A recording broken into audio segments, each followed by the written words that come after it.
Good morning all students and welcome to my channel Vishal Kumar ji के GS. तो विशाल कुमार जी के GS में एक बार आपका फिर से स्वागत है। जैसा कि हम पिछले 10-12 दिनों से जो हम श्रृंखला चला रहे हैं वो श्रृंखला है कंपटीशन से जुड़े हुए एग्जाम की, और हम प्रत्येक दिन आपके पास नई नई जानकारी लेकर आ रहे हैं।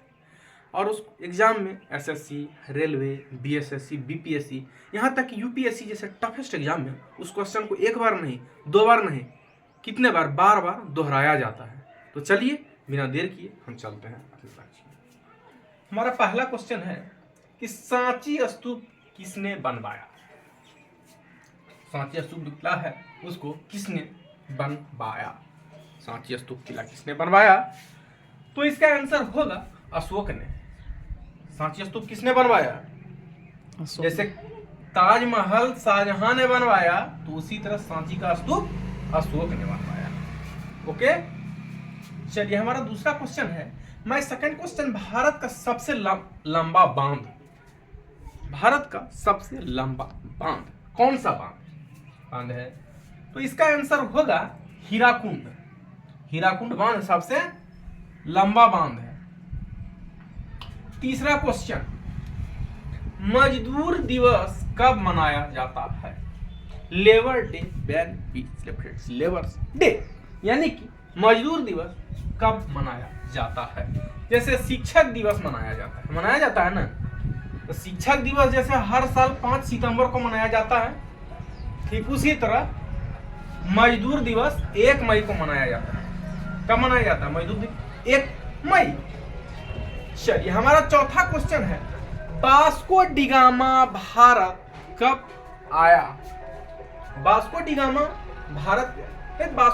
भारत कब आया? पूछा गया कि वास्को डी गामा भारत कब आया? 1498। कब आया? 1498 में वास्को डी गामा भारत आया। चलिए यहाँ पर क्या पूछा गया कि वास्को डी गामा भारत कब आया?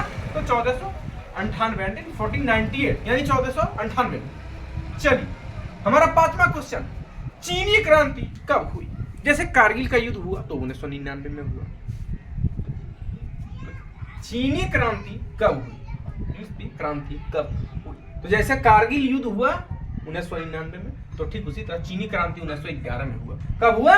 1911 में। चलिए अब हमारा छठा क्वेश्चन है कि कृष्ण की चेतावनी कविता जो है, आप लोग पढ़े हैं ना क्लास 6 में, बरसों तक वन में घूम घूम बाधा विघ्नों को चूम चूम। तो ये कृष्ण की चेतावनी है। हाँ हाँ दुर्योधन बांध मुझे, भगवान श्री कृष्ण कहते हैं ना कि जंजीर बढ़ा अवस्थान मुझे, हाँ हाँ दुर्योधन बांध मुझे। तो ये जो कविता है कृष्ण की चेतावनी, ये तो कविता का नाम है कृष्ण की चेतावनी। आप लोग सब पढ़े होंगे क्लास 6 में, हम भी पढ़े हैं, बरसों तक वन में घूम घूम बाधा विघ्नों को चूम चूम। तो ये कृष्ण की चेतावनी जो है वो कविता है। तो कविता है कृष्ण की चेतावनी। तो कौन लिखे हैं? तो इसका लेखक जो है रामधारी सिंह दिनकर। कौन है? रामधारी सिंह दिनकर। रामधारी सिंह दिनकर जो कि बिहार के रहने वाले हैं। ये राष्ट्र कवि के नाम से, अगर क्वेश्चन उठ गया कि राष्ट्र कवि के नाम से किसको जाना जाता है, तब ये पिछला श्रृंखला में हम आप लोग को पढ़ाए हैं इस चीज को।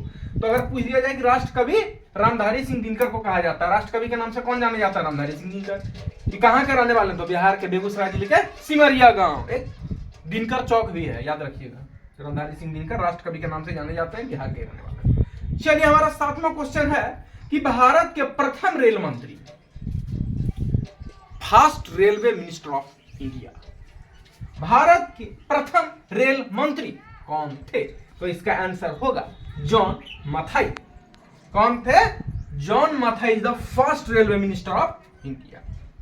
चलिए हमारा 8वां क्वेश्चन है, विश्व जल दिवस कब मनाया जाता है?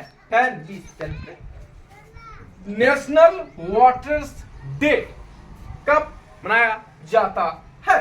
तो इसका आंसर होगा 22 मार्च, यानी 22 मार्च को हम लोग क्या मनाते हैं? विश्व जल दिवस। चलिए हमारा 9वां क्वेश्चन है, भारत का राष्ट्रीय पुरस्कार कौन सा है? National award of India. Bharat का राष्ट्रीय पुरस्कार कौन सा है? तो इसका आंसर होगा भारत रत्न। भारत रत्न भारत का राष्ट्रीय पुरस्कार है। चलिए हमारा 10वां और अंतिम क्वेश्चन है, कौन सा जानवर खड़ा होकर सो जाता है? वो खड़ा भी रहता है तो सोते रहता है, वो कौन ऐसा जानवर है?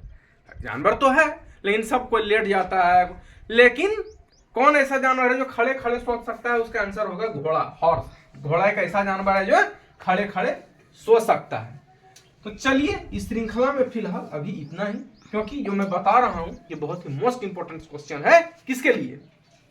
यूपीएससी, बीपीएससी, एसएससी, रेलवे, ऐसे कई एग्जाम है, यहां तक कि बीपीएससी TRE1, ये सब this most important question for SSC, railway, BSSC, BPSC and UPSC more toughest exam.